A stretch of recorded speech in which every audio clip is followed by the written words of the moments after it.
अस्सलामुअलैकुम dear viewers. जैसा कि आप जानते हैं कि PMA 154 अनाउंस हो चुका है और उसकी रजिस्ट्रेशन भी शुरू होने जा रही है। तो उसके लिए आपको बताया था कि जो इनिशियल टेस्ट होता है उसमें दो किस्म के टेस्ट मतलब होते हैं। स्टार्ट में इनिशियल में एक होता है वर्बल और दूसरा होता है नॉन वर्बल, जो कि आपने कंप्यूटर पर देने होते हैं। तो उसमें जो आपको बताया था कि हम पहले वर्बल की तैयारी करेंगे। तो वर्बल में जो दूसरे नंबर पर कैटेगरी आती है वो है how to solve different from the rest. Means that के जो नीचे दिए गए होंगे आंसर्स उसमें देखना है कि इनमें से डिफरेंट कौन सा है या कौन सा आंसर ठीक आ रहा है अपनी जगह पर। Let's start. सबसे जो पहला हमारा क्वेश्चन है वो है आपके सामने कि Monday is to February as Friday is to. मतलब कि वो मंडे जो होता है वीक का पहला दिन होता है उसको वो फरवरी से कर रहे हैं रिलेट, और जो फ्राइडे है वो किससे होगा। मंडे को आप देखें तो ये वीक का पहला दिन है। तो guys Monday is to February as Friday is to. Monday आप देख लें ये वीक का पहला दिन है और जो फेबररी है ये ईयर का दूसरा मंथ है। मीन्स के वीक का पहला डे और ईयर का दूसरा मंथ ए 1 to 2 की सीरीज चल रहे हैं। तो फ्राइडे देख लें वीक का पांचवा दिन होता है, तो ईयर का छठा हो जाएगा क्योंकि हम एक वो ईयर वाले में एक आगे चल रहे हैं। तो अगर पांचवा देखें डे डे आता है तो छठा जो होगा मंथ वो हमारे पास कौन सा आएगा ईयर का, वो आप खुद काउंट कर लें तो आपको पता चल जाएगा कि वो जुलाई होता है। तो नेक्स्ट क्वेश्चन देखें।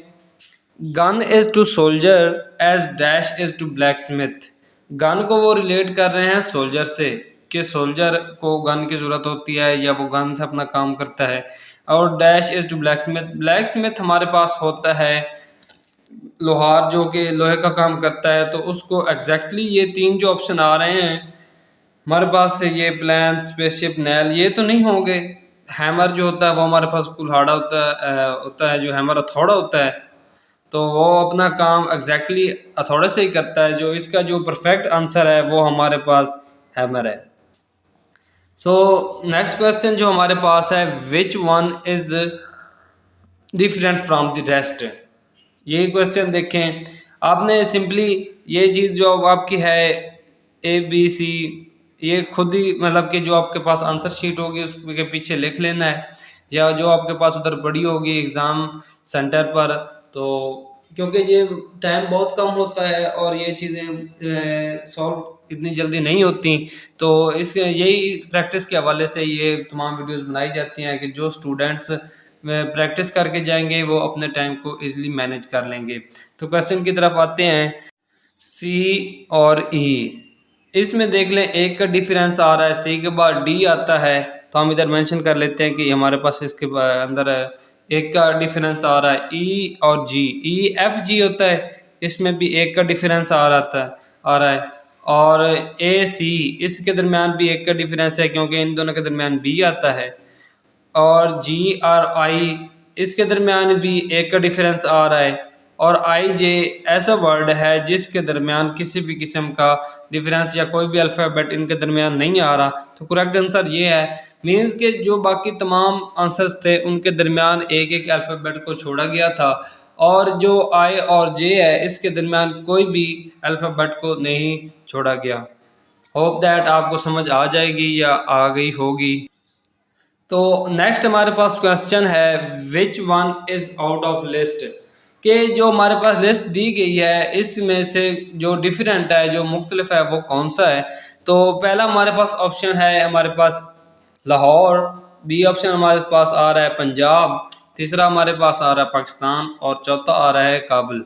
तो देखें कि लाहौर, पंजाब और पाकिस्तान, ये हमारा अगर लिस्ट बनाई जाए किसी चीज़ की तो ये एक ही लिस्ट में आ रहे हैं क्योंकि ये एक ही कंट्री के तमाम है। एक प्रोविंस है, एक सिटी है और तीसरा कंट्री है। जो इसमें डिफरेंट चीज़ है वो है काबुल।